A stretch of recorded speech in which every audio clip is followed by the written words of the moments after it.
Hi everyone, I am Sophie Davis, and as Dot very kindly introduced, I'm the development lead for the Apartheid South Africa resource. So 2024 sees the release of our latest module of our extensive portal, and this particular one is called Resistance, Sanctions and Reform, covering the years 1981 to 1988. Okay, so this is the latest module in our Archives Direct portal. So it's covering the apartheid period from start to finish, continuing to build a comprehensive guide to the UK and South Africa's relationship during the regime.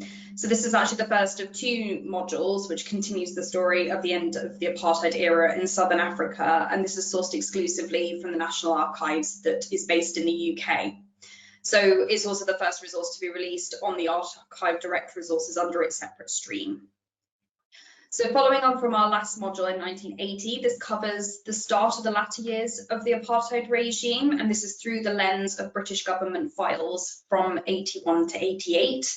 You'll be able to study the UK's government's position and role during apartheid through content on sanctions, embargoes, humanitarian issues, opportunities and support for Black South Africans in the UK, reports on segregated society in South Africa, and business links between the UK and South Africa. Okay, so what can you expect to see in the resource? So this is obviously in addition to what's already in the portal as it presently stands. We'll be introducing a range of essays to contextualise this period of upheaval. So this is going to include an overview of the internal situation in South Africa and of course its neighbouring states. We should remember that while apartheid was predominantly in South Africa, it did affect some of the countries that surrounded it. We're also going to include another essay that's due to explore the various international movements against apartheid. In addition to this, we're going to have our usual searching guides, which will allow the user to explore the language guidelines, providing very important contextual details on language and terms previously used to address cultures within the existing metadata. Some of the material that we've included is scanned from very large files, which contain, as you can imagine, a treasure trove of documents. So this includes correspondence. Now, this correspondence can incorporate internal governmental letters. This will have letters to and from members of the public. This is also to and from campaign organisations. So this could be NGOs, the IMF, and also potentially the UN. There's also to and from foreign officials in the South African government. Other items also include reports from many organisations. So again, we raised the UN and the IMF before, but also including the anti-apartheid movement, as well as various memos, parliamentary records, clippings, articles and newspapers.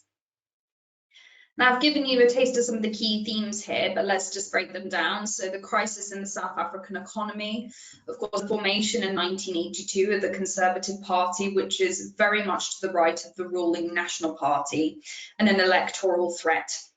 There's then the formation in 1983 of the United Democratic Front, which reintroduced mass popular opposition to apartheid. The securitization of the state with the military influence in government, and this is greatly enhanced under President P.W. Botha and the creation of the elaborate national security management system. There's then Botha's Rubicon speech of 1985 and violent and protracted confrontation between opposition activists and the security forces.